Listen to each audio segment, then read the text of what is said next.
Okay, we are Let's start. actually at the top of the hour. Okay, good. All right, we're going to go ahead and get started. Hi, everybody. This is Joan Stewart, the Publicity Hound. Welcome to today's webinar on how to use email to attract fans, create super fans, and sell more books. I am really glad you are here, whether or not you are already published. If you are not published yet and you've just got the germ of an idea about a book in your brain and you think that this is too advanced for you, I'm going to tell you right now, you are absolutely in the right place. I wish all of my author clients had started building email lists months and months and months before they launched their book. If you are here and your book is already published, maybe it's languishing and your sales aren't as good as they possibly can be, you're in the right place too, because you're going to be doing a lot of things down the road. You may be coming out with a second edition of your book. You may be coming out with with a new title. You may be doing some consulting down the road. We're going to talk about some ways to make money from that book that you may have never thought of with email. They're going to be really interesting. So you're all in the right place. So let's go through the things that you are going to learn in today's session. We're going to talk about superfans. If you are on my email list, you see me talk about superfans a lot. I'm going to explain exactly what they are and why we love them. I'm going to talk about why email is the #1 most profitable marketing tool, not only for me, but for a lot of other people who sell a wide variety of products and services. I'll tell you the 3 things you must decide before you start, because if you don't get this right, you may be going down the wrong road and sort of like with the blindfold on. So 3 things you have to decide right from the start. I'm going to give you lots of content ideas your audience will love, and I'm not going to be able to hit all the genres or most of the genres. I've plucked out a couple of them, but when you see the kinds of ideas I'm coming up with for the 3 or 4 genres I've chosen, it's going to give you a really good idea of the wide variety of ideas that you can use for your own genre. I will walk you through step by step my 5-part formula to building an email list and then using it. I'm going to talk about the top 3 ways to grow your list.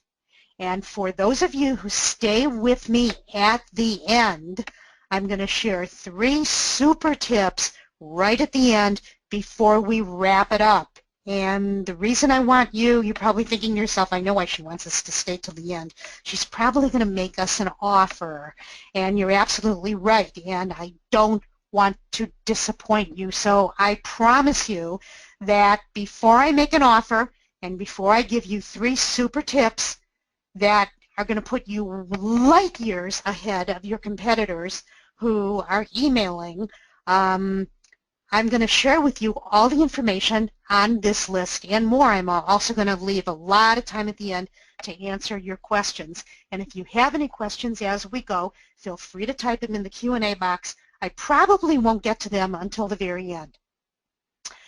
I don't want to call it a mission statement because I don't like the word mission statement. I have a philosophy or goal. And this is my goal when I email, and I want it to be your goal too and your success. And this is what my goal for you looks like. Do we have technical problems? Michael, can you guys see my screen? You should see what you'll learn on my screen. And you guys hear me? Okay, good. If you're having problems, Michael, he's not hearing me. Hold on, let me write him a note real quick.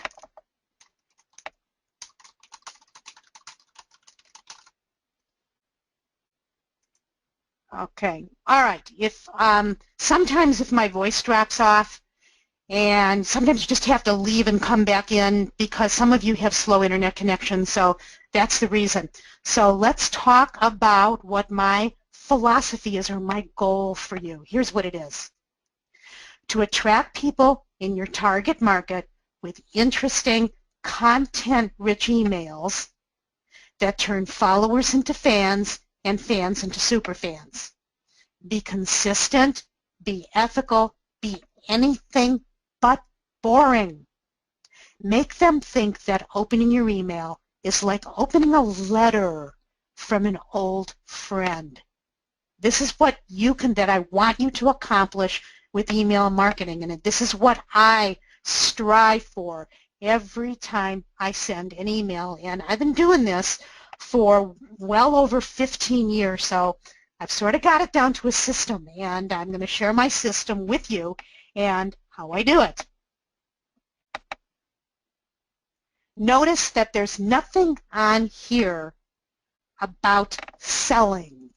You can't sell until you build a relationship with people and give them time to know, like, and trust you. And if you have visions of dollar signs floating in your head 10 minutes after you send in your first email, you're going to be in for a disappointment. You've got to give yourself time to build a relationship with your readers and make the money later. And I'm going to show you exactly how to do that. So what exactly is a superfan, and how do they differ from plain old fans? So let's pretend that this guy over here with the brown hair and the beard is me. It isn't, because I have brown hair, but I don't have a beard. At least not yet, I don't. That big target is my entire email list of about 12,000 people, the whole great big list. This ring on the outside right here, these are all my casual readers. Now, these people don't open all of my emails. They may be only opening some of them. Some of them aren't opening any of them at all. I am giving all of them time to know, like, and trust me. These people in the middle, these people are my fans, and I recognize that I have some fans who are watching me you're participating in this webinar, and these people are people who already know me, and they're familiar with my content. They read me on a fairly regular basis. They may or may not already have purchased from me. Okay? I have a lot of fans in the middle who already have purchased from me, but still a large number who haven't spent a penny with me. And that's okay. It's this group in the middle right here, this tiny little circle of super fans, and it's a really small percentage. These are the people I cherish. These are the people who can't stand to live without anything I offer. Most of them have been following me for a couple of years, for a significant length of time. There's an interesting book that I bought called The Curve, Turning Freeloaders into Superfans. And in the book, there's an excerpt from Kevin Kelly. He's a founding editor of Wired magazine, and he talks about what a superfan is. And before I tell you in his own words what his definition of a superfan is, I should add that he says that people who are curators, and a curator is an artist, a musician, a filmmaker, a performer, a designer, an animator, people who make videos, and people who write books, okay? Also people who tell stories. Anybody who produces a creative work of art. This is important. These people only need 1,000 superfans in order to make a living off your readers. So if you can collect a whole bunch of casual readers in this outer ring and do the hard work necessary to email consistently to turn those people into fans and the fans into superfans right in the middle, and come out with 1,000 superfans, you might be able to quit your full-time job. Now, that might seem like light years down the road, but the things I'm going to share with you today are going to help you collect as many names and email addresses on this target. And they're all going to be starting as the casual followers on the outer ring. And it's going to take some time and a lot of hard work to move them to this middle ring and then move some of those people into this center. And the center, if it's a small dot right in the center, that's okay. Here's how Kevin Kelly of Wired Magazine describes super fans. This is right from the book, The Curve. A true fan is defined as someone who will purchase anything and everything you produce. They will drive 200 miles to see you sing.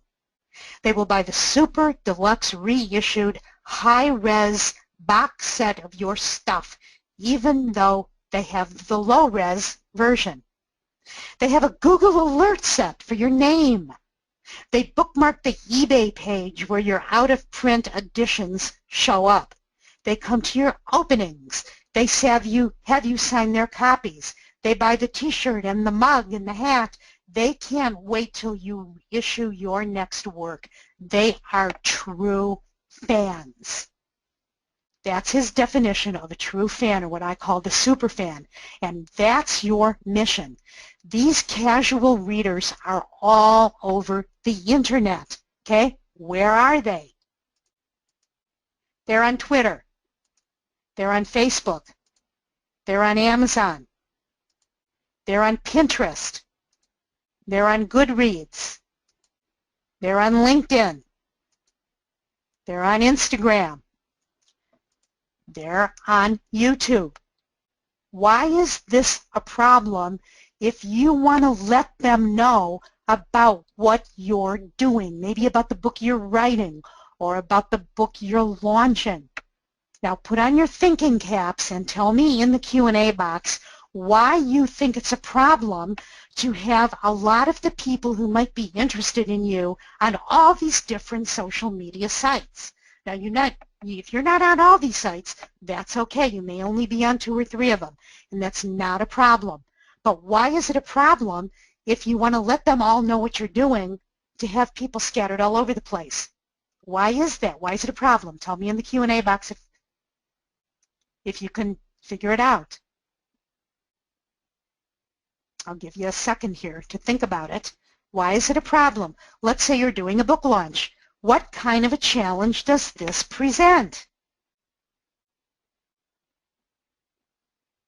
Michael says, I feel like I'm selling to friends. Maybe, but Michael, you'll get over the habit once the first couple orders start to come in, I guarantee it. Patricia says, how do you reach them? Billy says, no centralized way to reach them all at once. Yes, that's the answer I'm looking for. You've got these people scattered all over the place. You have to share information on what you're doing on all of those sites, and that takes a lot of time. Your goal, in order to make email work for you, is to go to all of those sites, find people in your ideal target market, and encourage them to raise their hand and say, yes, I will give you permission to market to me. I will give you permission by giving you my email address. That's what you want.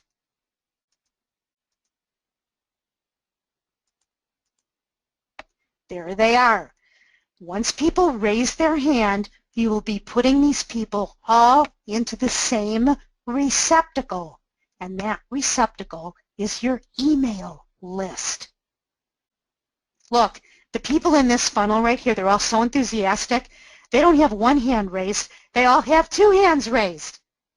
And these people are all from all of those sites that I just mentioned. The guy in the blue suit over there, he might be from Facebook. The woman in the green dress, she might be from Pinterest, because we know women are all over Pinterest. The guy in the brown suit, he might be on LinkedIn. The guy in the gray suit, he might be from Goodreads. You're taking all the people who have raised their hands and they're putting them on your email list. Once you get them on your list, you can start emailing with the eventual goal to start making money from them. So before I tell you how to do that, let's talk about why email is so profitable, because this is the missing piece that most authors don't get.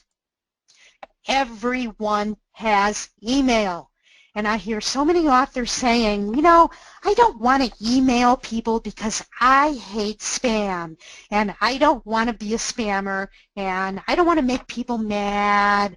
I don't want to bother them. Plus, you know, a lot of people really don't pay attention to their email.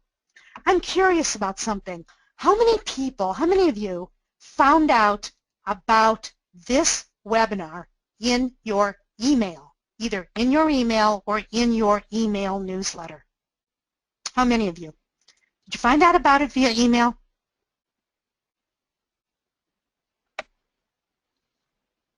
Patricia says through email. Joyce says yes. Billy says yes. MJ says yes. Karen says yes.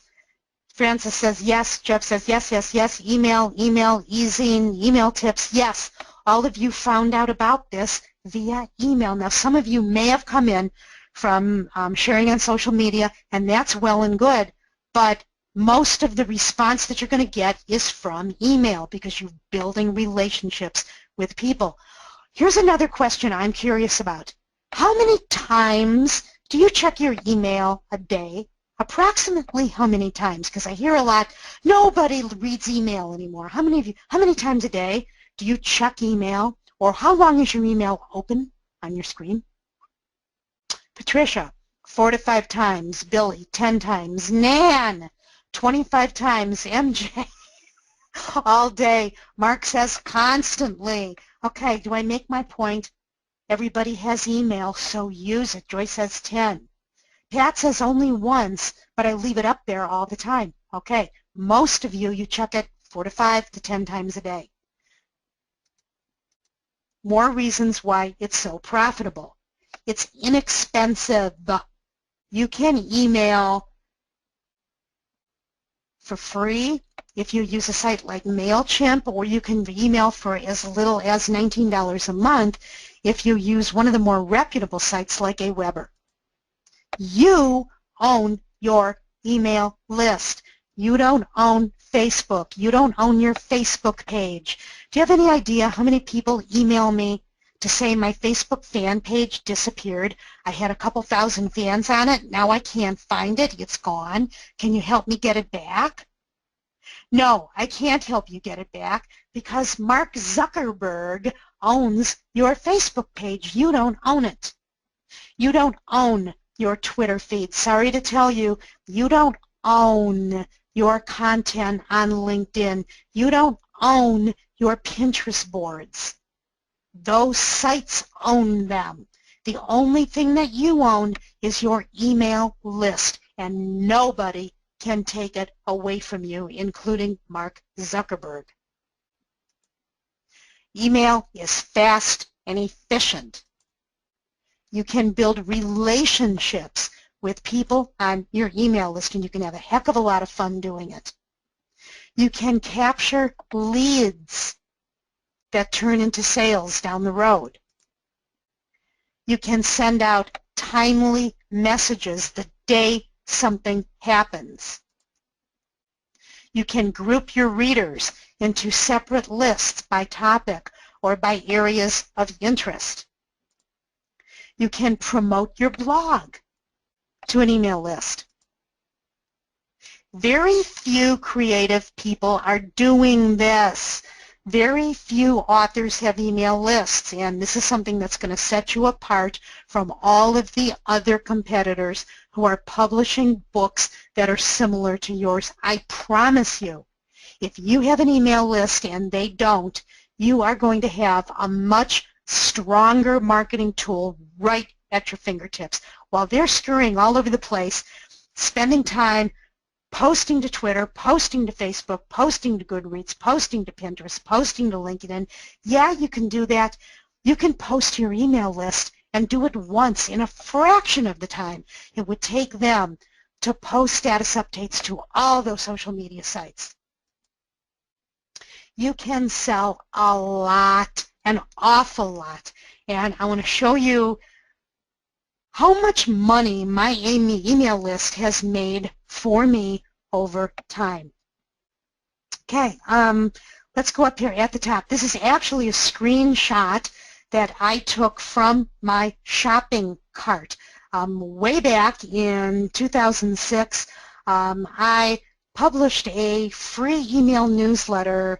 What I do is at the end of the year, I take all the best tips from my twice-a-week e-zine, my email tips, and I just put them all into an ebook, and I offer it as a Christmas gift, a holiday gift at the end of the year for free, and I encourage people to re-gift it. In May of 2006, I did just one promotion that promoted the best of ebook from 2005. I promoted it in the May 2nd electronic newsletter, and I've been tracking my clicks over time and the leads and the sales. That one email has made $10,761 and some odd cents. On my 56th birthday, I had a birthday coupon that I think I gave people 56% off at my website, and 155 people clicked on it. I only got 9 leads from it, but those 9 leads resulted in 24 sales over time, and that amounted to sales of $2,183. Now, what are they buying from all of this? They're buying various products and services, because a coupon code you can make worth good for products or services, and you get a coupon code from your shopping cart. Here's something, the best of 2007, Tips of the Week ebook. I did another ebook the following year. That made $9,693.01. The one in 2009 made not a lot of money, only $2,153.60, probably because I didn't promote it as well. I did the fun promotion on one of my birthdays. I called it Spank the Hound. I think it was on like my 59th or 61st birthday or something. I said, Spank the Hound 61 digital times. Spank me 61 times and take 61% off my products. I got 295 clicks. I got 31 leads. I got 77 sales. And over time, it amounted to $3,789. Here's another email blast I did for a specific webinar. Okay, this made $1,058. I did this was called a joint venture with Mari Smith. Do many of you know Mari? You know Mari Smith. She's the Facebook quote-unquote guru. I did a joint venture with her on how to use and how to create traction from the Facebook fan page, and she got half of what I made. I made $4,270.55, and she got half of that. That's very typical for joint ventures, and I want you to be thinking as you're building your email list of people out there who are selling products and services that your readers might want to buy. These are all called joint venture partners, and you can set up joint ventures with people who sell stuff to your target audience that you don't sell. And it's just one more way to make money. This whole list totals $33,848 just from 1, 2, 3, 4, 5, 6, 7 promotions. Now, remember, I have a lot of products, and I also have a very higher priced mentor program. I have a $300 an hour Rent My Brain consulting session, which I'm going to talk about in a couple of minutes. And all these are ways to make that I make money over the years from my email list. And you're not going to have this kind of success right away because you may only have one book. But I'm encouraging you that as you go forward with your book, you can be creating info products that tie into your book. You can be creating coloring books are hot. You can be creating DVDs, video series, all kinds of things that people are going to want to buy in addition to your book. Because remember those super fans. Once they find about one thing, and it could be one book that they love, they're going to buy everything you offer. I had to come kicking and screaming into HTML newsletters. I originally started with one of those really plain text newsletters, which are fine, but I came kicking and screaming into an HTML newsletter, and this is what it looks like. And I'm hoping that all of you who are participating in this subscribe. I have about 5,765 subscribers. I put it out twice a week, every Tuesday and Saturday. I spend about 3 to 4 hours on each issue. That's creating the content. As you can see up here, I have 3 tips. I have 3 meaty tips and 1 funny dog video in each issue, and then my assistant spends 1 hour formatting it. Okay, I want to show you 2 money makers that you see right here on your screen. The first one is in every issue I have a box called Rent My Brain, and this comes right from my website. This is on, it's certainly on my homepage. I think it's on almost every page of my site. I tell people they can rent my brain for $300 an hour. I'm a phone call away.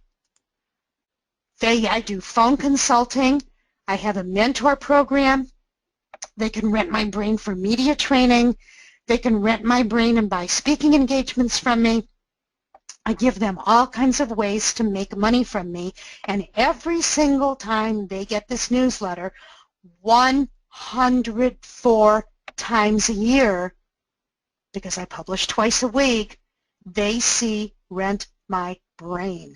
And I get a lot of authors paying me $300 an hour when they need me for a book launch, or when they need me to generate story ideas, or when they need me to help them book speaking engagements, or when they need me if they're in crisis, or when they need me for anything.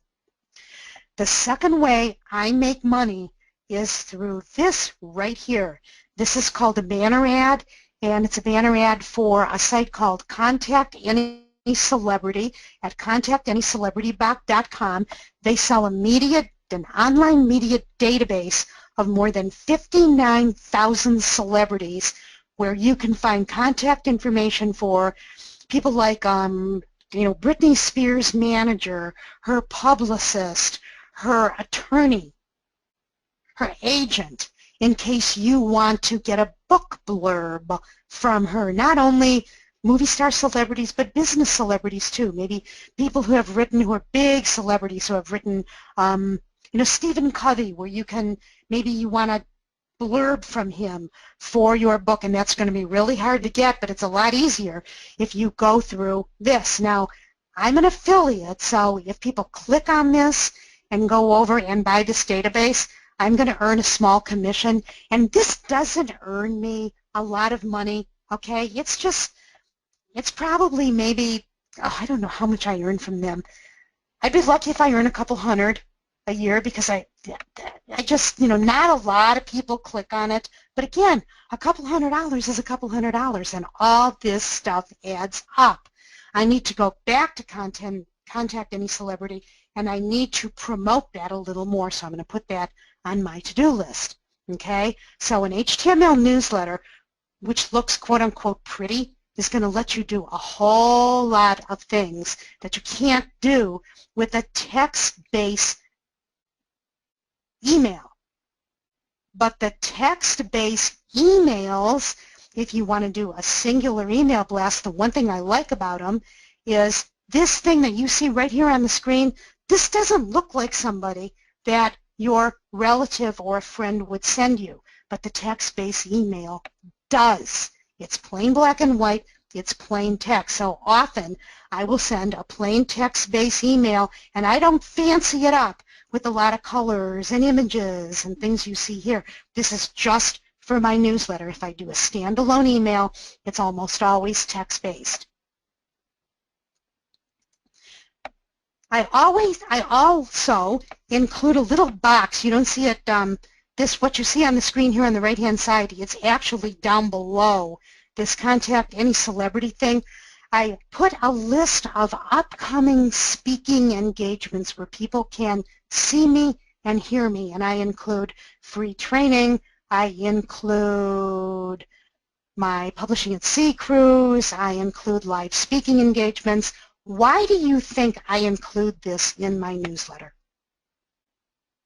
Why do you think I include this? I actually include it for a couple of reasons. Why do you think I include this in every email newsletter? Any guesses? Several reasons, actually. Take a minute.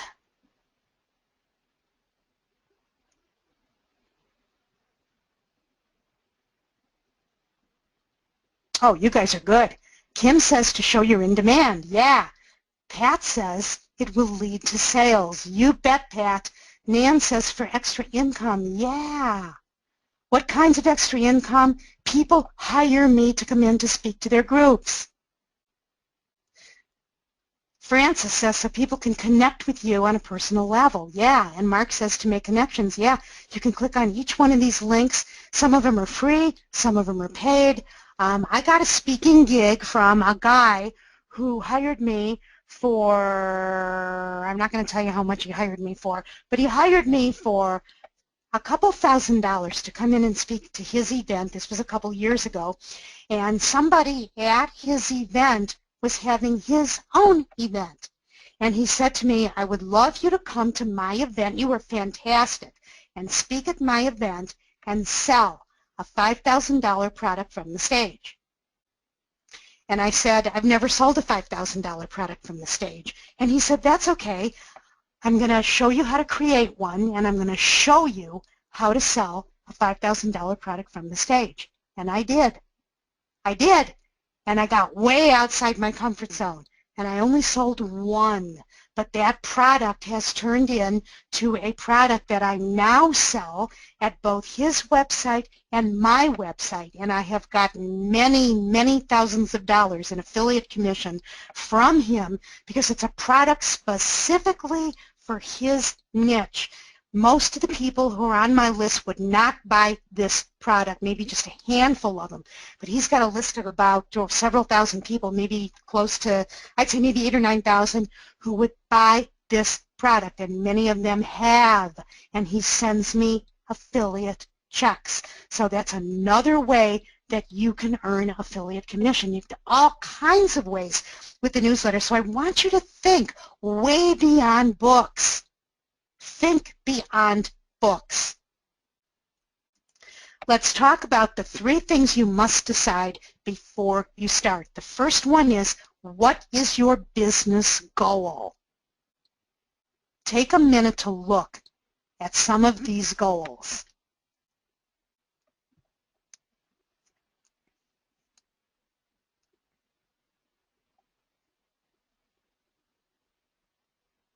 There are a lot of possibilities here. There are a lot of possibilities.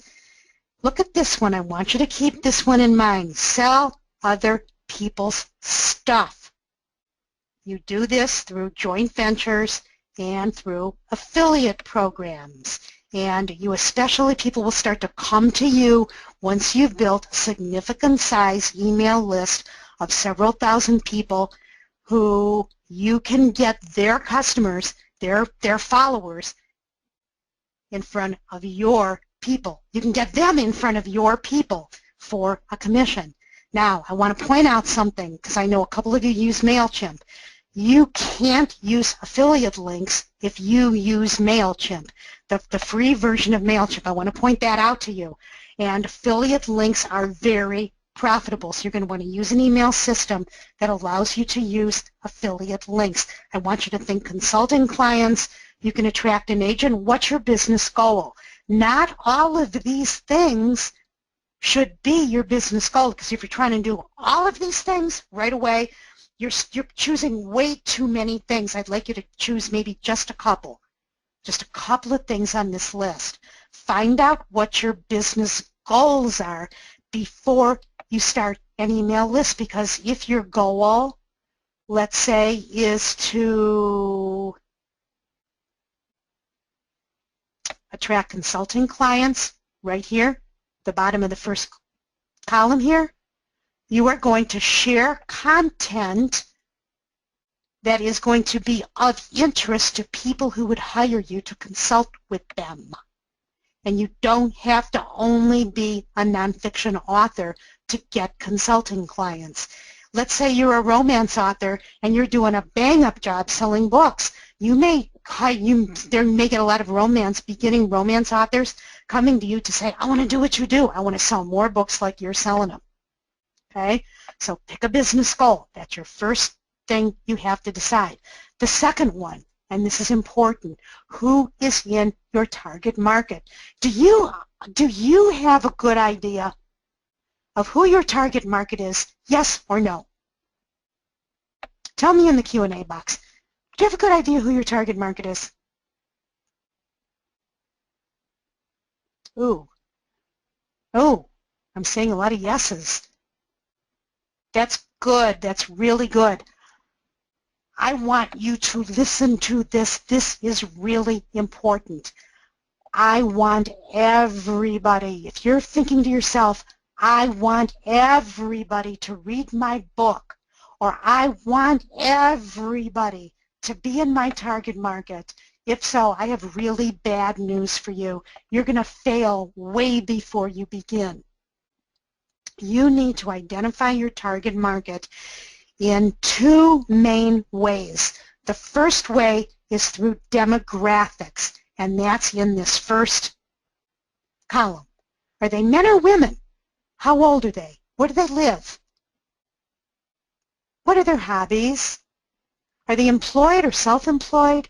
Are they gay or are they straight? Or both gay and straight? Also, identify them in the second column by their emotional needs and their pain point. What are their emotional needs? What are their hopes and wants? What are their fears? Where's their pain? What keeps them up at 3 a.m.? What keeps them up at 3 a.m.? Are they embarrassed that they're high school dropouts? The more you can define your target market, the better shape you're going to be in, because then you can go find them online. I want to show you exactly who my target market is. This is my target market. This is what my reader profile for my newsletter, and actually for my entire business, looks like. Authors, speakers, experts, business owners, and nonprofits that want to self-promote on a shoestring budget. Also, PR pros, publicists, and marketers who need advice on how to get publicity for their clients. They live primarily in the United States, Canada, and Australia. The age range is 30 to 70. 7 out of 10 customers are women. 7 out of 10 customers are women. How do I know this? I can tell by the orders that come in.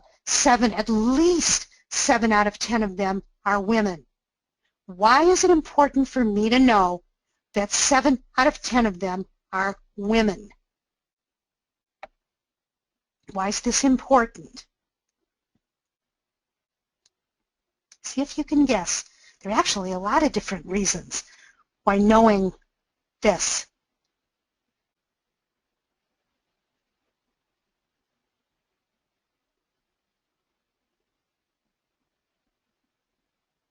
Patricia says you can tailor your product to meet their needs better. Yes, I can also tailor my content, my email content, to meet their needs. Mark says focused marketing. Yes. Carew says, I love this, Carew. You're right on the dot.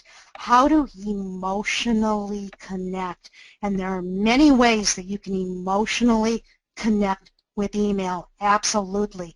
Nan says they'll identify with you. Yes. Here's another reason.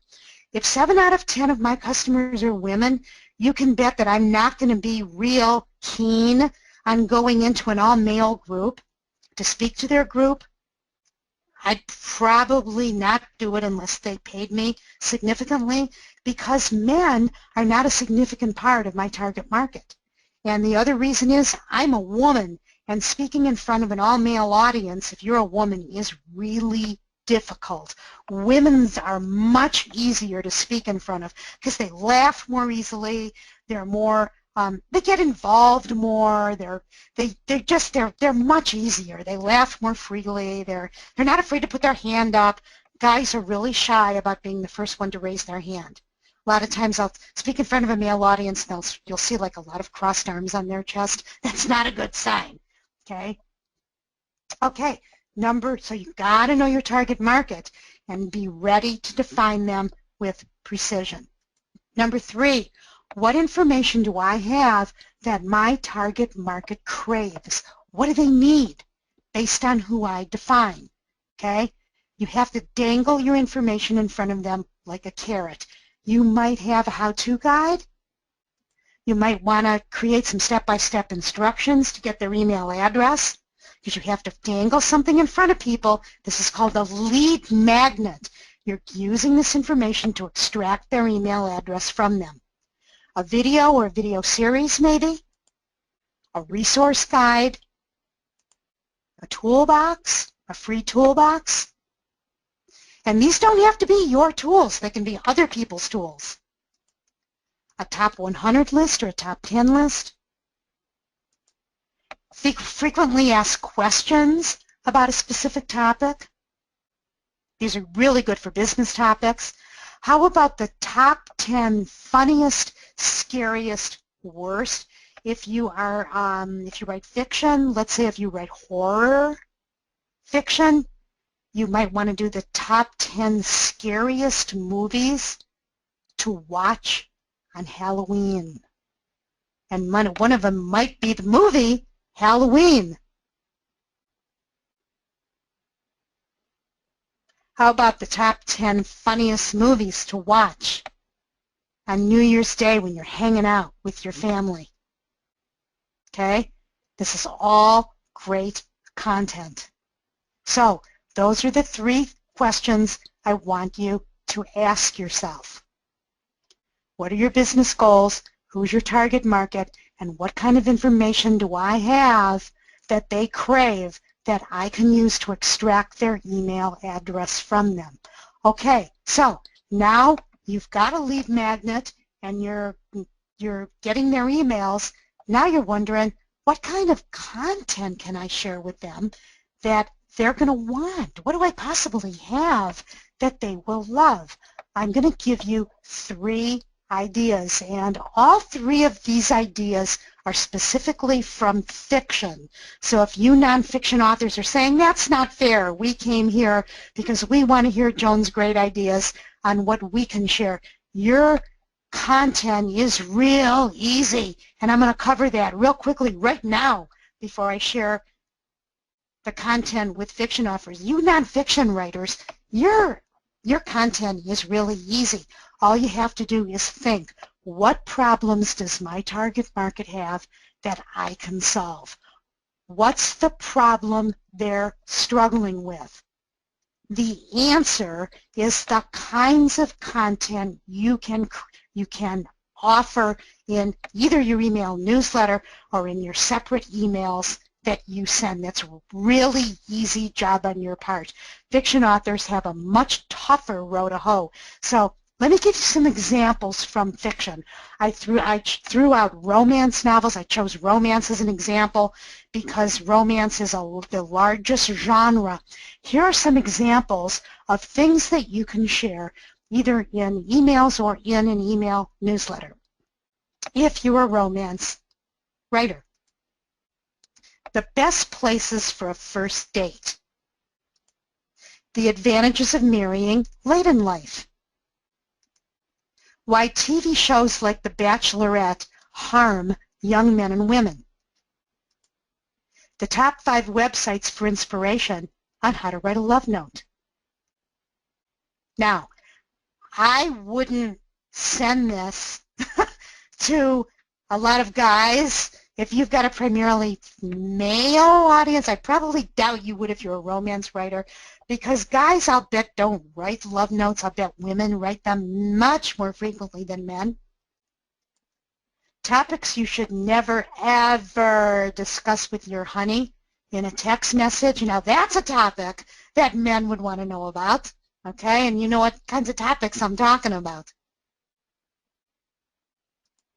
Phrases to ban from your vocabulary. I hate it when you, or you make me feel guilty when. These are all topics you can share if you're a romance writer. And notice that maybe none of these tie into your romance book. That's okay. They're still of interest to people who read romance novels.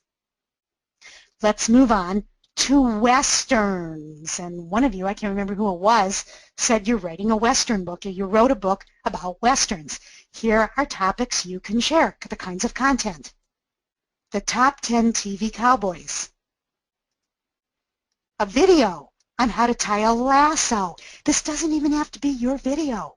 Just go onto YouTube and do a YouTube search for how to tie a lasso. You can share that with readers of Westerns. Were our childhood Westerns racist? They talked about redskins and Injuns. Were they racist? Cool cowboy articles on History.com. They got some cool articles over there. The best Indian museums. If you live in Canada, maybe the best Indian museums in Canada. Or maybe you live where I live in Wisconsin, the best Indian museums in Wisconsin. How about doing a Q&A with a cowboy? I think that would be fun. Go to find a cowboy who lives in Wyoming and do an audio interview with them and share it with your email list. Here's a great idea. Get that audio interview transcribed over at Fiverr.com. Do you know about Fiverr? Fiverr.com. People over there will do something for $5. Now, you won't get an entire audio interview transcribed. You wouldn't get a half-an-hour interview transcribed for $5, but I have gotten hour-long interviews transcribed for $30. That's a hell of a deal. How about instructions on how to make chaps for Halloween costume? Here's one that's really tough. It's a genre that's very, very tough. Children's fantasy authors. Here's some ideas. How about the best videos on how to make a fairy costume? The best forests, the best enchanted forests to find fairies for kids in the U.S. and Canadian parks. The scariest witches in kids' literature. The 5 most famous fairies in history. I certainly hope you're going to include the Tooth Fairy on this list because everybody knows the Tooth Fairy. Your favorite online stores for kids' games. Great content for people who maybe for parents who read children's fantasy to their kids.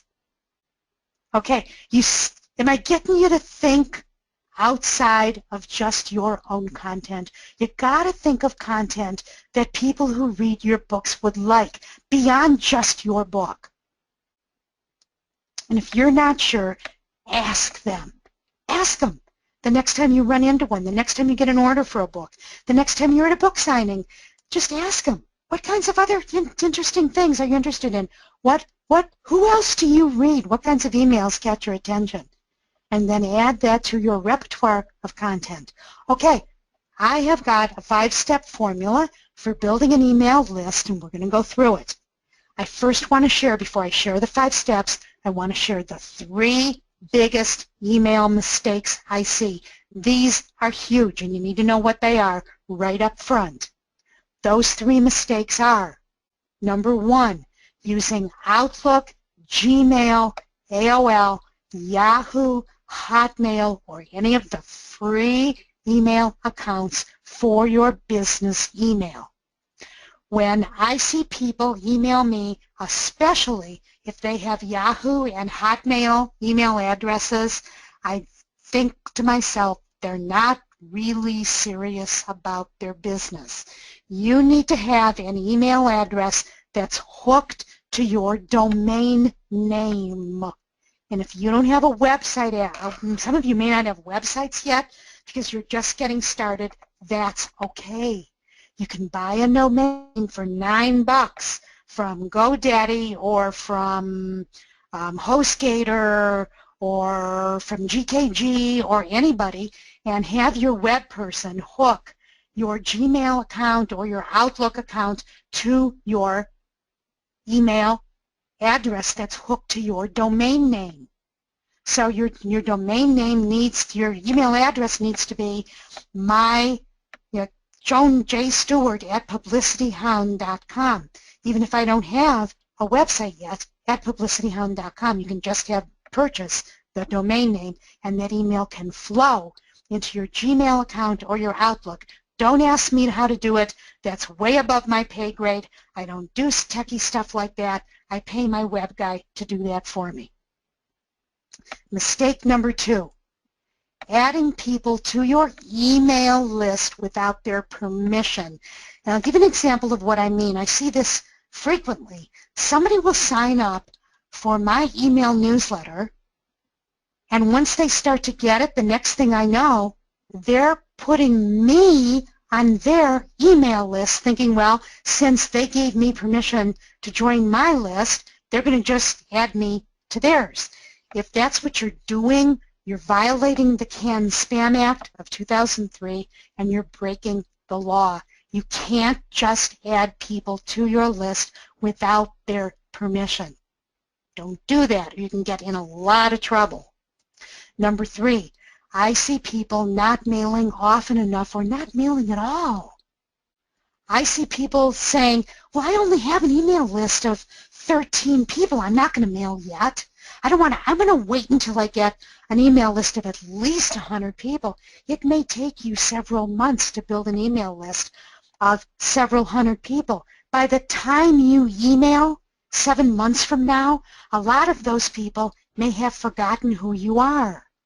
Some of them may have changed their email address and will not have bothered to tell you because you aren't sending them email. I recommend you start mailing your list at least every other week minimum to get in front of them 26 times a year. I see a lot of authors emailing quarterly. That's not often enough. You want to get in front of people 4 times a year? How do you expect to build a relationship?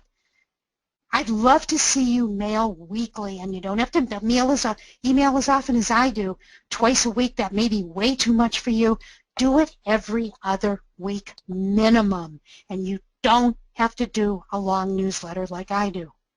You can do just a tip of the week or just an email every other week to let them know what you're up to.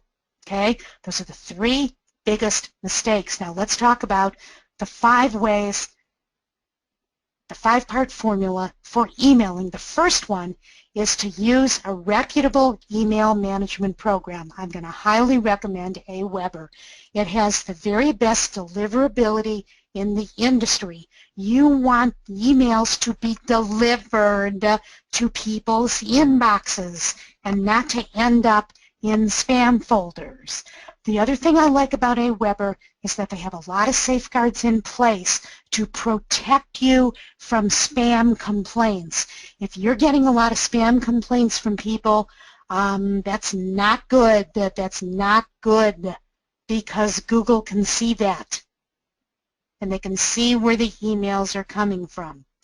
I think Aweber has an A+ 5-star help desk that's available via phone, email, and also text, and they're available. They're stationed right outside of Philadelphia, and they're not offshore on an island someplace where the people who you're communicating with over the telephone, they're really hard to understand, or it's impossible to get in touch with them.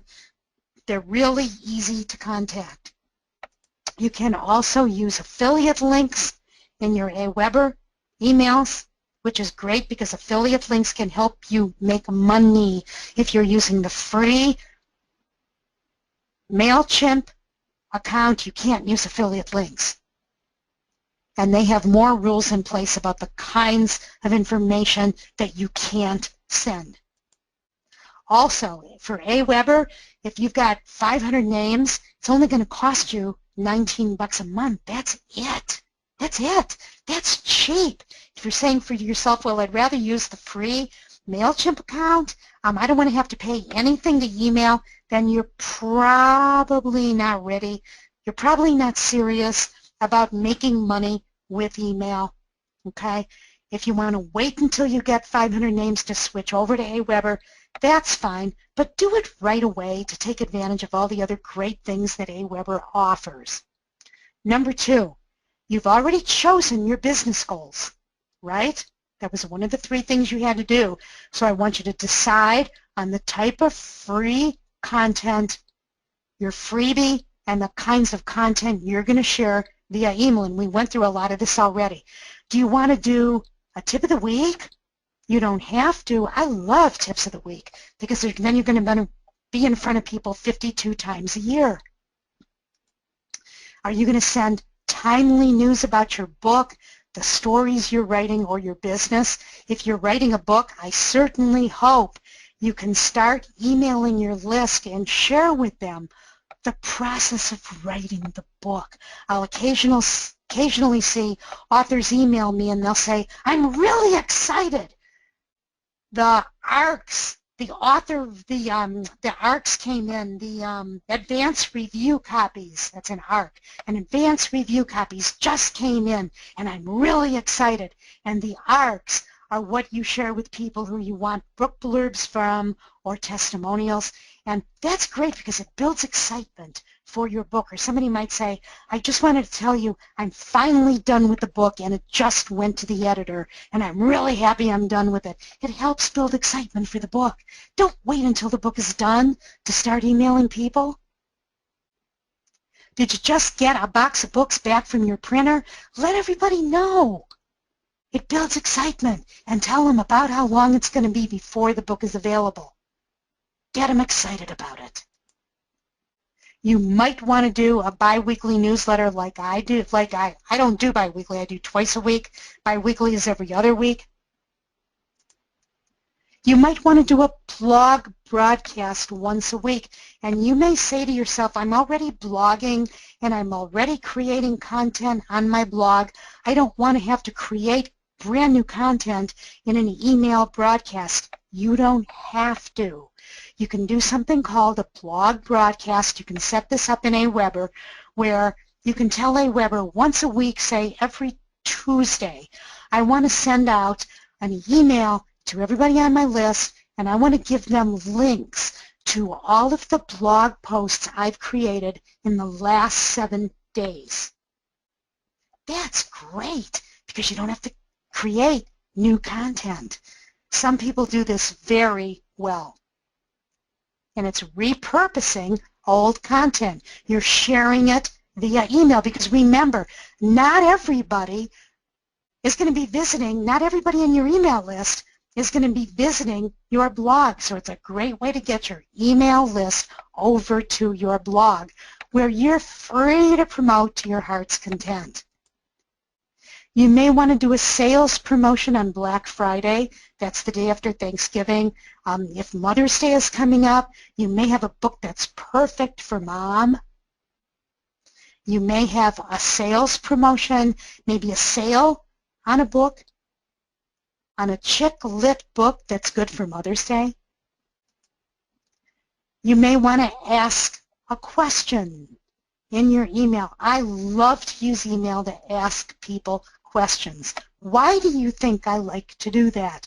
I ask questions in my newsletter, and I ask questions I send. I'll ask a question at the end of an email, a text-based newsletter that'll say PS, and I'll ask a question.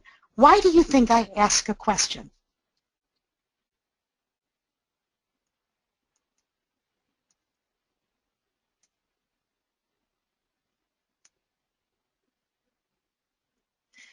Carew says it generates Engagement, yeah, it gets them involved. Carew says audience engagement. Elizabeth said, yeah, exactly. Billy says for interaction and feedback. Yeah, you guys all got it. Michael says it creates a dialogue. Karen says for engagement. Absolutely. Joy says to connect with people. Carol says to start a conversation. You want to get people into the habit of clicking reply. And when they click reply, you are going to reply to their reply. You're going to thank them for replying.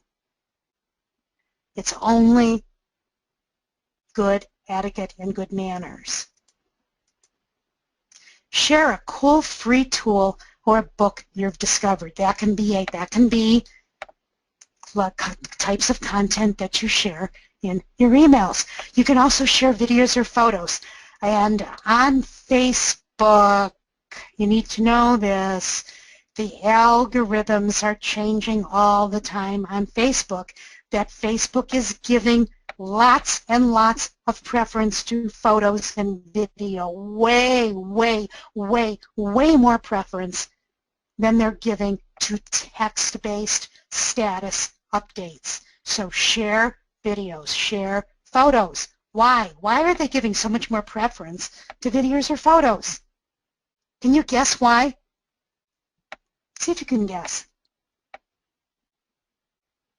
Facebook is saying we're going to change our algorithm so that more videos and photos are being pushed into people's news feeds and less information about people's businesses from their fan pages. Why is that?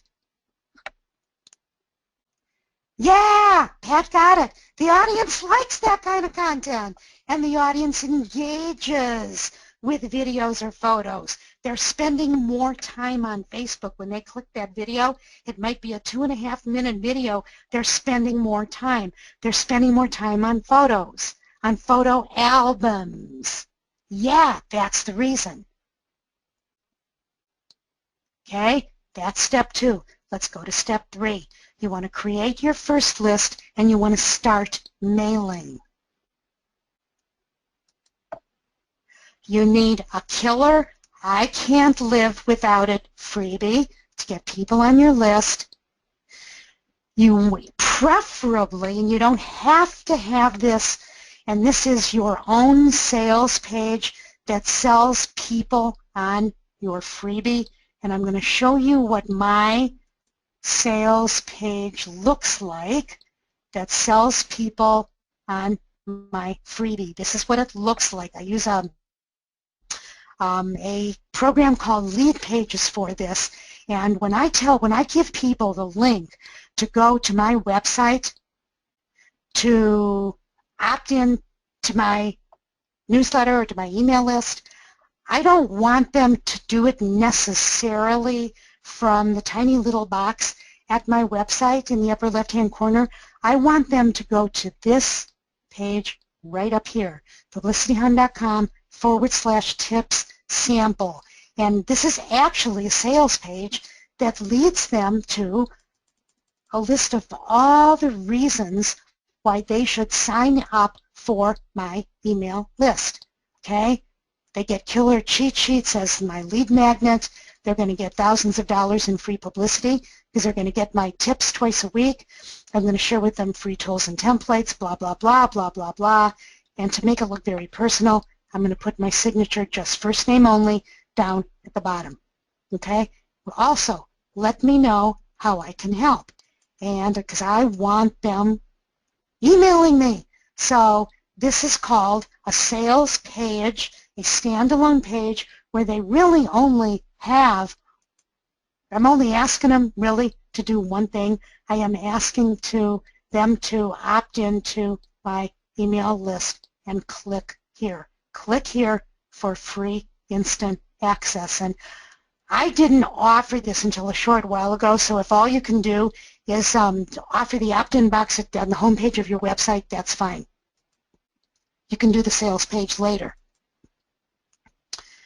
You can let people know about your speaking engagements, any speaking engagements, book signings that you have coming up, free webinars that you might want to do. Never use or buy names from anyone. Excuse me. Let's say that you happen to be in a trade group. Let's say you're in your local Chamber of Commerce, and as a chamber member, they give you the member directory with everybody's email addresses in it. That does not give you the right to add those people to your email list. People must ask for permission, and signing up through that opt-in box at your website or sending you an email that says, Pat, please add me to your email list. I can't wait to get your content. That's asking for permission. Very important.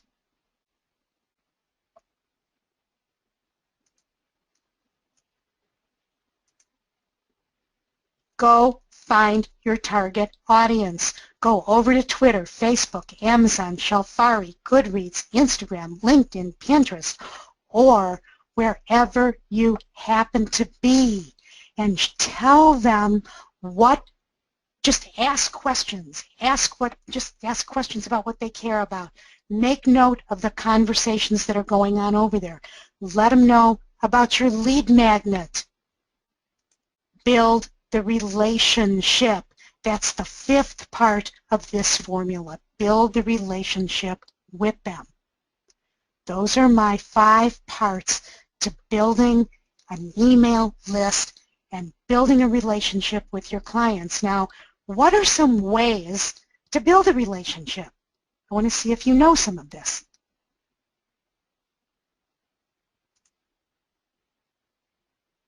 What are some ways to build a relationship with people?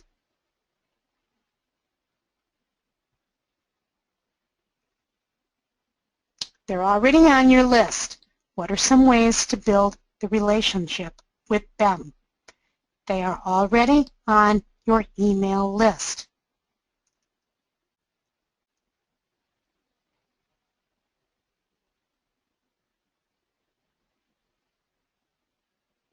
Okay, this is it. I'm stumping most of you. I think this is not a tricky question. We went over a lot of this already. How do you build the relationship with people already on your email list? I'll give you another second. Take a guess. Okay, Elizabeth says, ask questions, ask opinions, give unexpected gifts. Yes. Carew says, asking them to provide you content, asking them questions. Yes. Carol says to answer questions and provide freebies. Yes. Mark says to solicit their opinions. Yeah. Francis says invite them to ask questions. Elizabeth says this is a great one. Give them polls and surveys to complete. You can use polls. Use a little what is it? Survey Monkey. Take a little survey. Karen says engage them on Facebook. Yeah, you can lead them over to Facebook from your list where maybe you're sharing a video. You can lead them over to Facebook where they can like your page. Patricia probably gave one of the best answers. Give them what they want. Yeah, you need to know what their pain point is, the kinds of content they want. Francis says solve their problems. Michael says give them what they crave. Absolutely. Nan says give them interesting content. Oh, Elizabeth, I love this one. Occasionally pick up the phone and call them. I'm going to tell you right now, if you call people on your email list just to say, hi, Elizabeth, this is Joan. You've been on my list for about 6 months, and I know you've been reading my newsletter. I just want to pick up the phone and call you to thank you. You know what's going to happen? They're probably going to drop the phone. And I will do this occasionally, especially with superfans who've been buying from me for a while, and they're what I hear on the other end is almost always the same. Oh my God, I can't believe you picked up the phone and called me. I love your content. This is Joan Stewart, the Publicity Hound. I can't believe you called me. So while I have them on the phone after they've gushed a while, I'll say something like, I know you're one of my super fans. I just want to thank you for all the things you purchased from me. Just want to know, because you want more information out of them. What else can I do that would really help you? What kinds of content would you like to see in my newsletter? Pay attention to what they say, okay? It takes time to build the relationship. So exactly how long does all this take? Well, it takes a while. It may take you several months or more to figure out exactly how to do all of this email stuff, because there are a lot of moving parts. Things that you need to know about how to put the whole email marketing machine together before you can learn how to make money.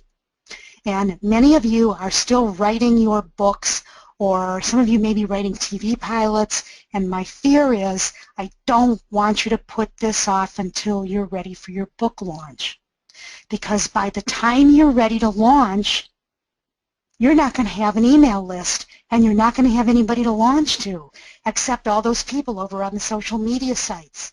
And if you don't have a big social media following, you're going to be hearing crickets chirp. Plus, you're going to have to learn how to do all this while you're writing your book or your movie or your TV pilot. And while you're writing your book, that's a really hard time for you to learn on your own how to put an email program together. That's really hard. And I'm afraid that you're going to put it off for months. And I don't want to see you do this. Get this done before you launch. Let me help you. I have a program called the Author Email Bootcamp.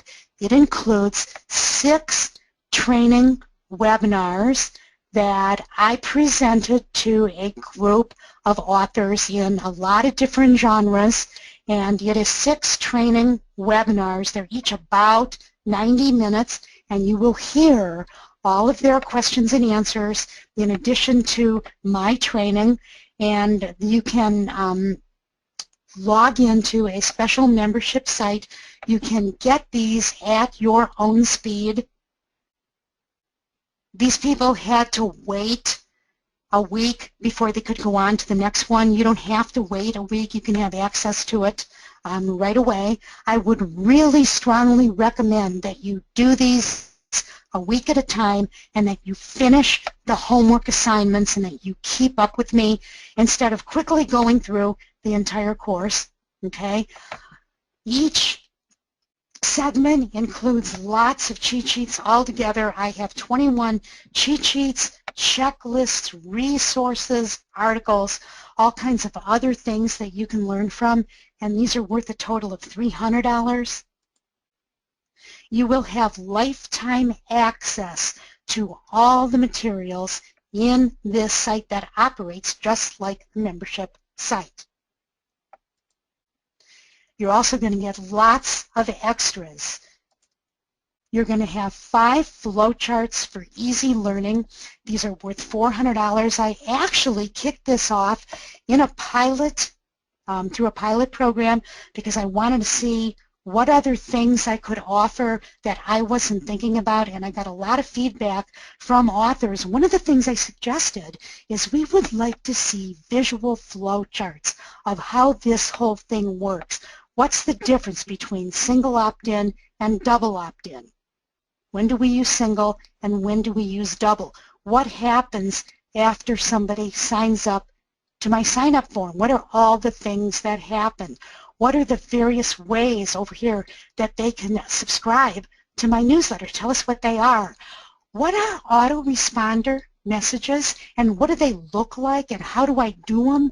We want to see it visually, and I thought, oh man, that's a great suggestion. So I put together 5 flowcharts. A glossary of email terms. This was also another suggestion from my students. They said, What's the difference between an opt-in box and a sign-up box and an opt-in form? We don't know the difference and we're confused. Well, all those three, they're all the same thing. So I created a glossary of email terms so you're not confused. If you want to switch over to Aweber from your existing email list that you're using, and that's wonderful. You don't have to change over. I'm going to give you the option. Some of you may already be with MailChimp, either using the free or the paid version of Aweber. That's fine. You can continue using it. You'll get a lot out of this course. If you do want to switch over, or if you're a brand new Aweber customer, Aweber is going to give you 30 days for free just for being in this course. And you're going to do that by getting a special coupon code that I'm going to give you when you sign up, and you'll get all the information about it when you sign up. That's worth $40. You're going to get 2 layers of support if you are an Aweber customer. You're going to be able to take advantage of their tech support by using their help desk whenever you have a technical question.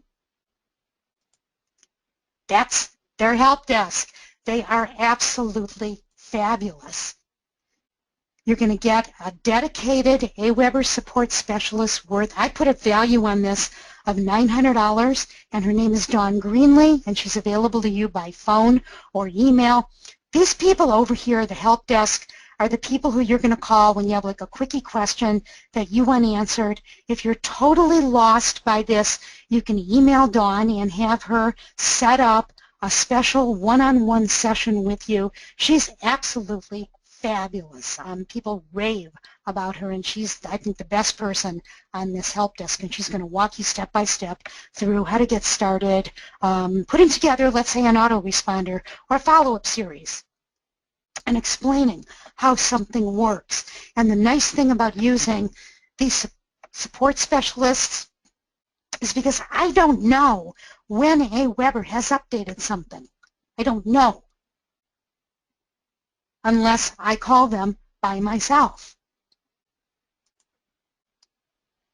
The entire value of this course is $1,740, and it's offered, I offered it initially at $997 and got authors into the course, and they were wildly enthusiastic about it, but something else happened. I had a lot of people on my email list who emailed me and said, is there any possible way you can give us almost sort of a light version or another more budget-friendly version of this course? We would like to take it, but we're on a budget and we can't do it for $997. Is there any way that you would rethink this and maybe give us different access to you or something, or you know, don't make yourself as available to us as the people who bought it for $997 were?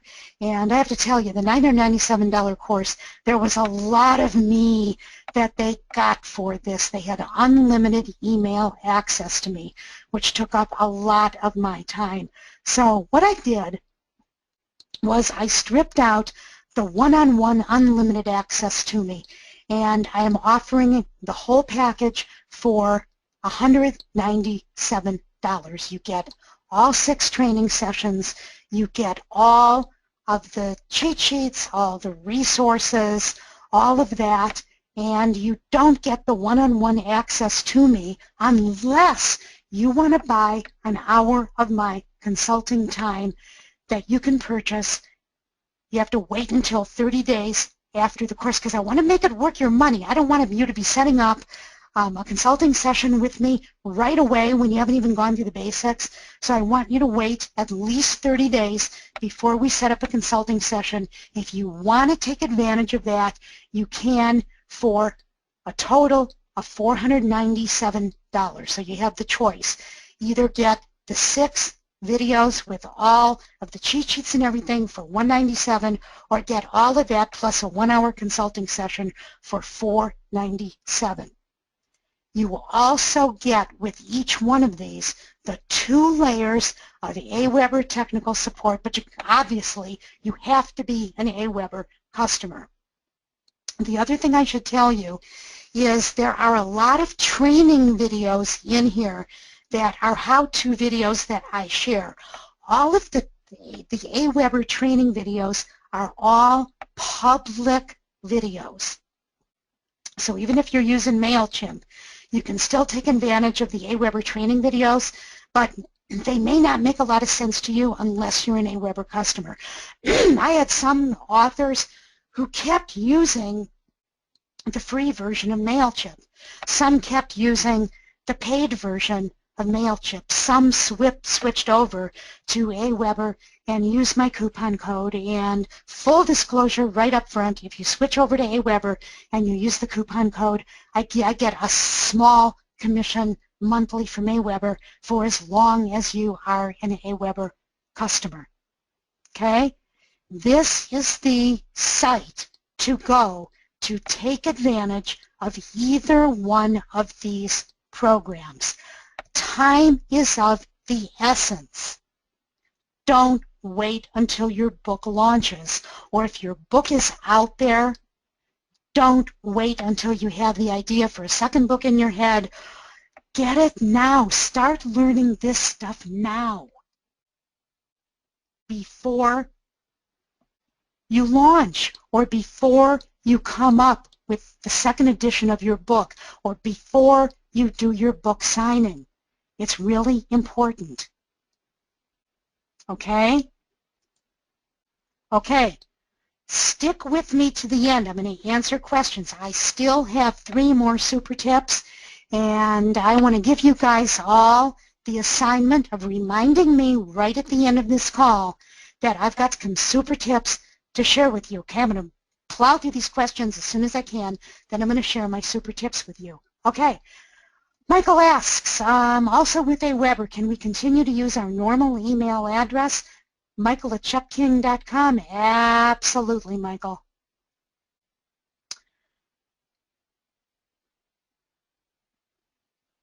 Michael says, before you sign off, please look at my question up on top regarding how we can put our coupon promotion on our Amazon sales page, okay? I'm going to keep going up.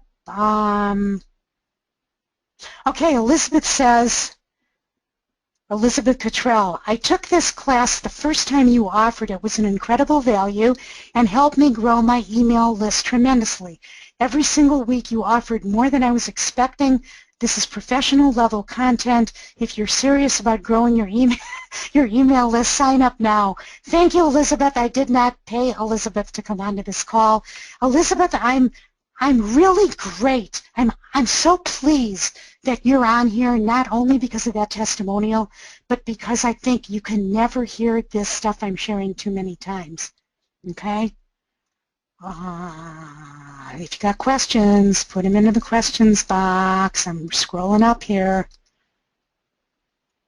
looking for questions. Karu asks, can you email people to ask them to join your email list? Yes. You can email people. You're in a better position, Karu, if these are people who you know. Let me give you an example. Let's say that you're in a LinkedIn group. Somebody did this with me the other day, and I actually thought it was a good idea. They said, hi, Joan, we're connected because we're in the same LinkedIn group on how to do blankety blank blank. Just wanted you to know that there are maybe some ways that we can work together. Here are 3 things that I do that you might be interested in. What do you do that I might be interested in? Are there some ways we can work together? I love that. Okay, we're already sort of connected in a LinkedIn group, and so when I didn't know this guy, but he reminded me of the LinkedIn group I am, and there's nothing wrong with that. Let's say that somebody emails you a question about how to do something. I would email them back and answer their question and say, by the way, I have an email list. If you're interested in answers like the one I just provided, go ahead and sign up for my email list. I would love to have you on my list, and also tell me what kinds of content you'd like. Michael says, should our first email message be targeted heavily to our super fan market? No, because the super fan market are people who buy stuff they can't live without. Your first email is not going to be to sell. It's going to be to build the relationship. You don't want to sell until you've sent several emails to build the relationship. Share valuable content.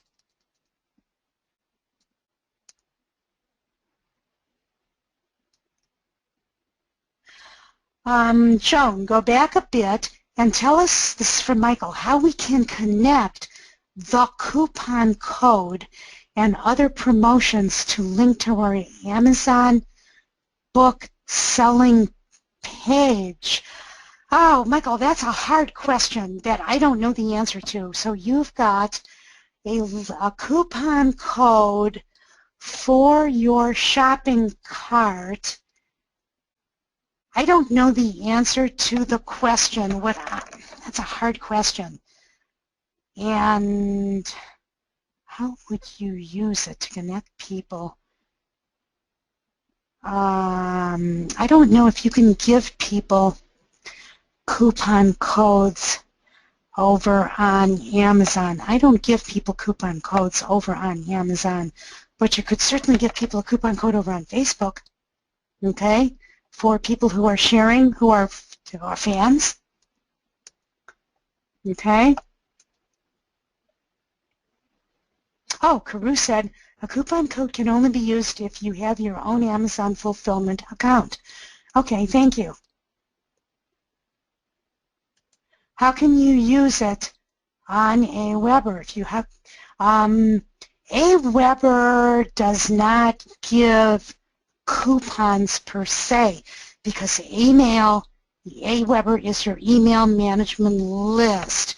You'd have to get a coupon code some other way, or use a shopping cart, or use some other program for a coupon code.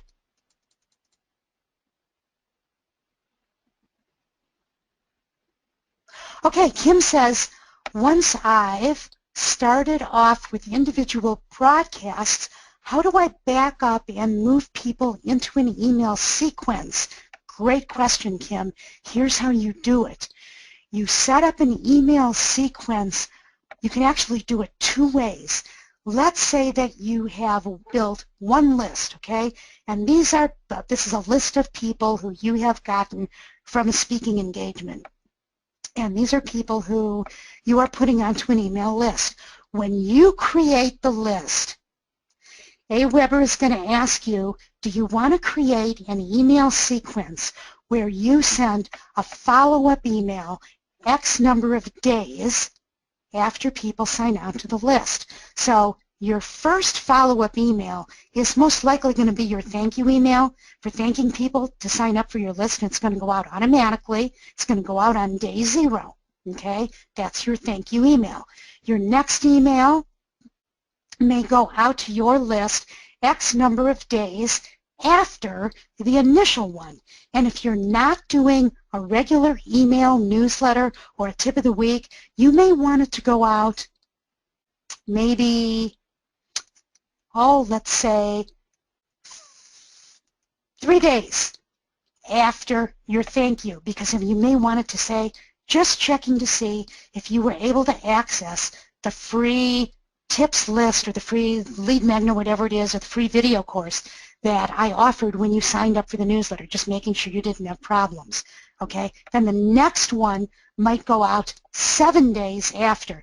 You can program it so that you're sending this email follow-up sequence X number of days after they signed up. this email follow-up sequence, these can all be content tips too. Okay, so that's how you do it. The other way you can do it is once you have your email list in place, you can send a broadcast to that entire list whenever you want to. That's a follow-up type of email. That's why if you take the course, Kim, it's going to, that one flowchart on the email sequence is really easy to understand on how this whole thing works, and it'll also show you how to use a broadcast email. That's a follow-up that's going to be able to share all your blog broadcasts with people. It's really cool, because there are a lot of moving parts to this whole email thing, and once you see how this whole thing works, and once you start to use it, and once you start to call Aweber, it's going to make sense to you on how the whole thing fits together. Okay, I'm not seeing any questions. Michael Thompson says, I'm buying. Wonderful. Thank you, Michael. You'll be worth it, I promise you. Billy says, if I do a book signing, is it cool to have a sign-up sheet for newsletters at the counter? You bet, Billy. Absolutely. Let me give you a better idea, okay, on how to get people onto your email list. Here's what you're going to do. You're going to take something to the book signing that's of value. You can do your book since it's a book signing, but you might want to take something else that's fun. Billy, what is your topic? What's your topic of your book?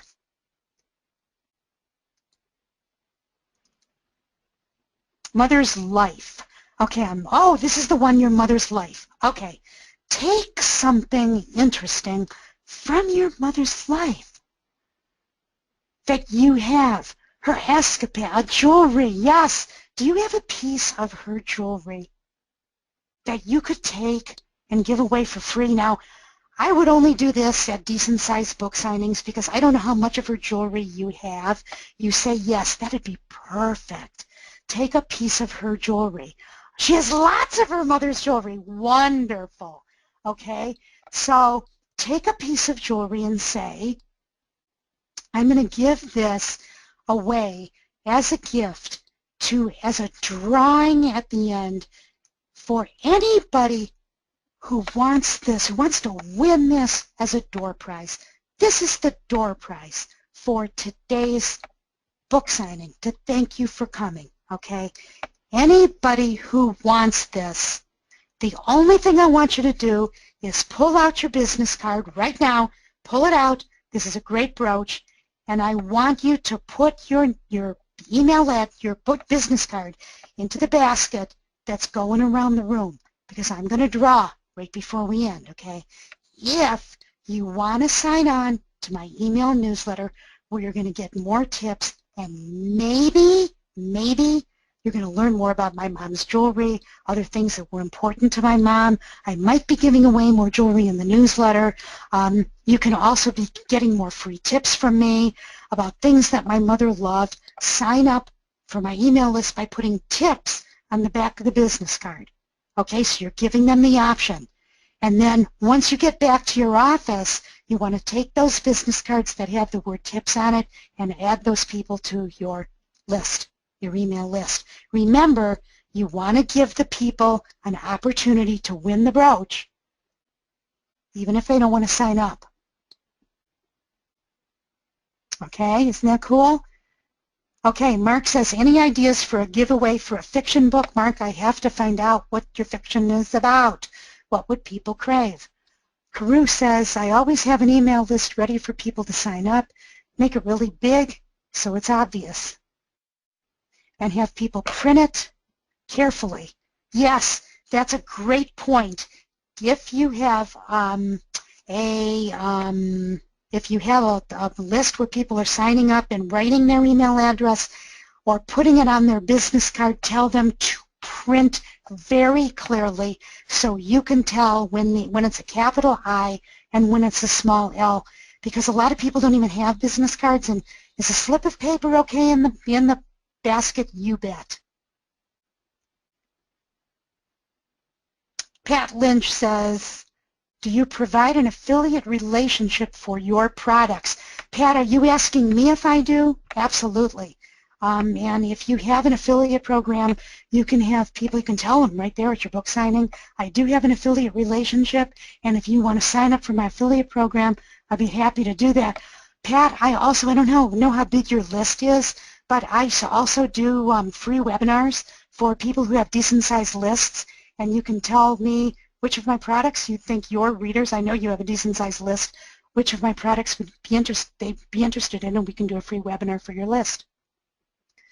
Mark's fiction is about time travel. Oh boy, what could you give them? What's something fun that deals with time travel? What I would choose, Mark, would be something along the lines of the 10 most popular time travel videos that tie into popular movies. That's what I would do.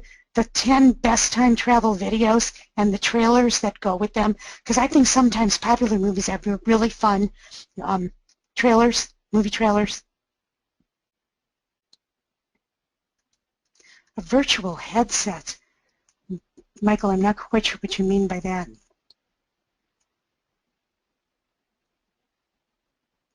Okay, let's see. Carew says, I always have an email list ready for people to sign up. I make it really big so it's obvious, and I have people print their name carefully. I have over 1,500 people on my email list just from my book signings. Wow, that's great, Carew. Okay, I have got 3 super duper tips for those of you who stuck with me to the very end, and here's what they are. I'm going to go through these pretty quickly as I could because I know we went over, but that's okay because I hope my content is of value. Here are my super tips. Number 1, steal great ideas. I want you to steal great ideas for email subject lines. I want you to steal great ideas for content that people are sharing. I'll give you an idea. There's a big internet marketer who sometimes uses a subject line in all small letters with ... after it, and I know because I've been following him for a long time that he has a huge email list and that email is not just for me. But the first couple times you do this, people on your list will think that your email subject line that's in all small letters ...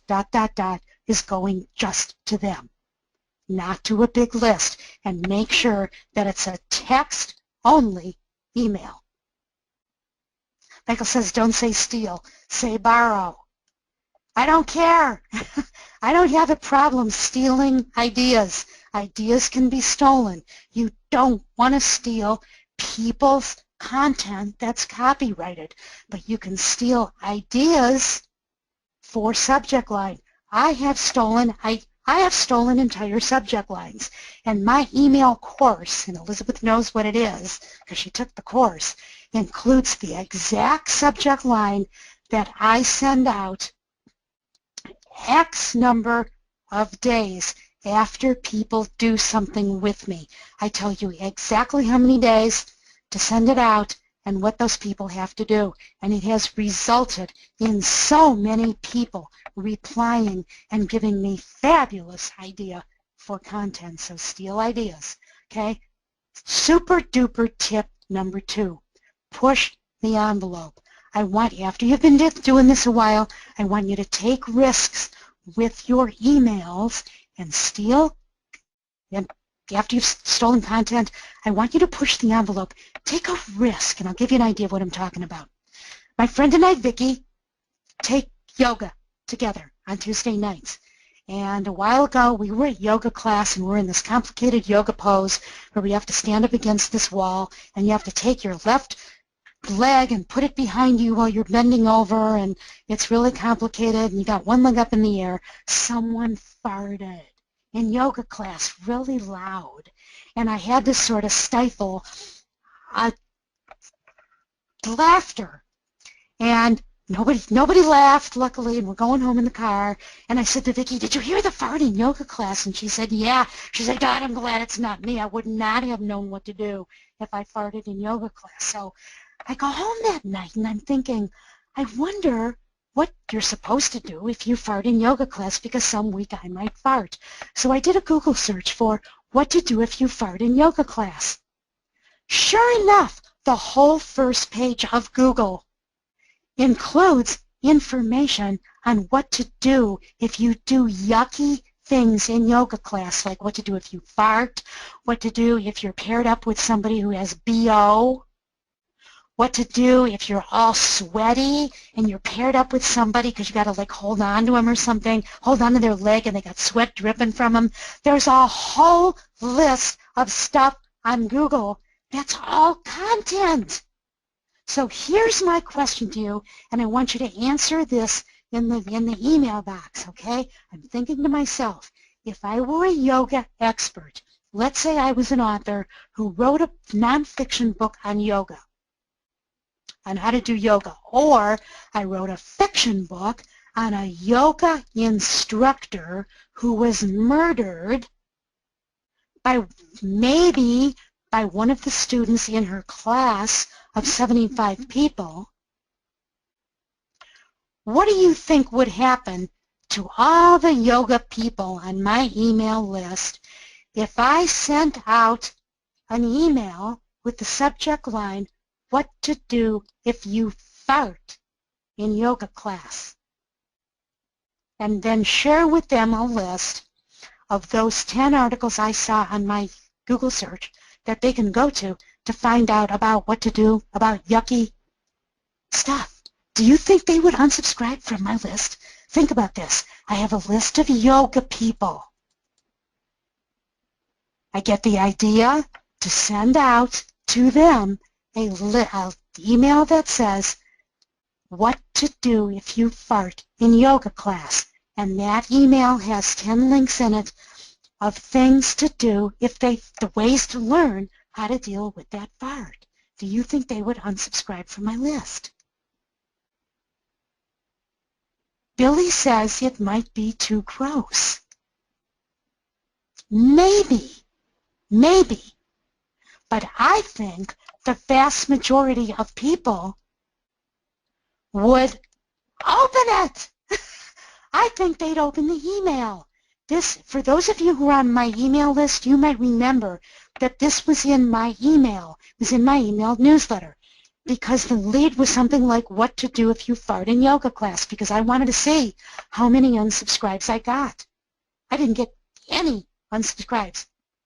Not only that, I didn't get any replies from people who say, Joan, I'm sitting here eating my lunch, and oh my God, like Rosanna Dana, I'm eating my lunch and you're grossing me out. I didn't get any of that.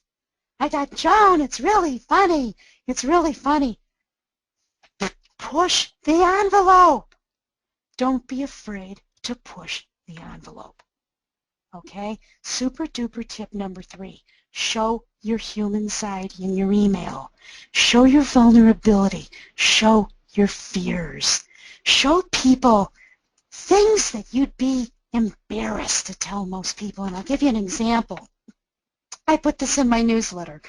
My dog got gourmet treats for Christmas, a bag of gourmet treats from somebody. And before I gave her the treat, I read the list of ingredients on the back, and it said, list of ingredients, pomegranate seeds, dried cranberries, oatmeal, chia seeds, ground walnuts, all the things that I eat. And I thought, wow, this sounds really good. I bet this is good. I wonder what the treat tastes like. So I took a little,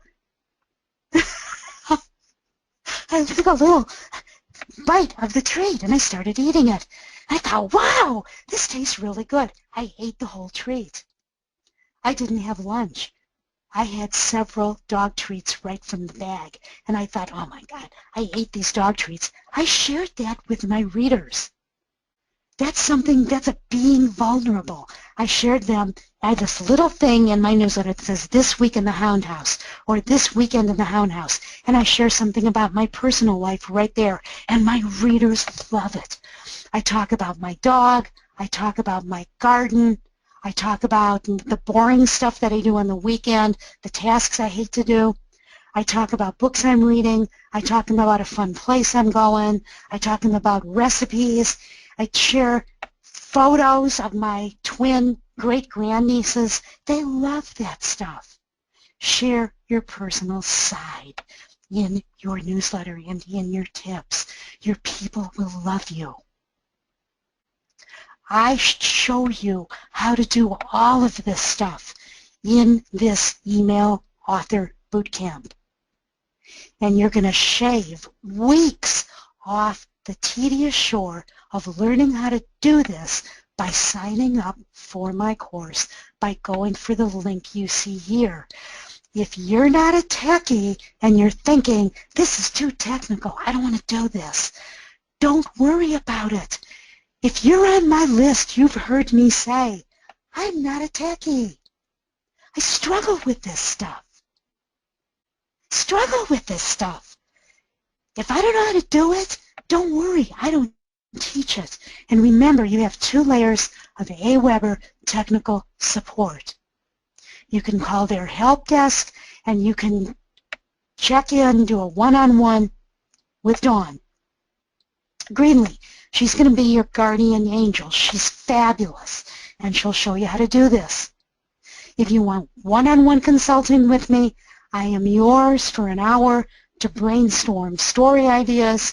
You can also use me to go over email content that you want to share. You can maybe have me look at your first, second, and third emails that you want to send out. Use me.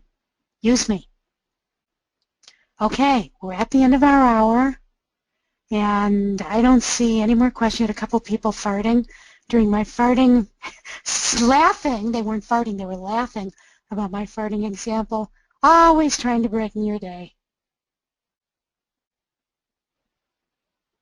Okay, very good. Thank you for joining me. Please start learning how to email. You will thank me. You will make money from this. You have to give yourself time. You have to share great content. You have to first learn how to do it. Go to publicityhound.com/go/AEBC. If by any chance you are having, we've got a couple people signed up. Wonderful. Thank you, Karu. Good. If you're having trouble signing up for this, send me an email. I'll be happy to help you. Thanks for being here. Thanks for laughing. Thanks for your great questions. I will see you later. And tell me what your book is about. I may want to sign up for your list too. So go out and make money with emails. Thanks, everybody. Bye-bye.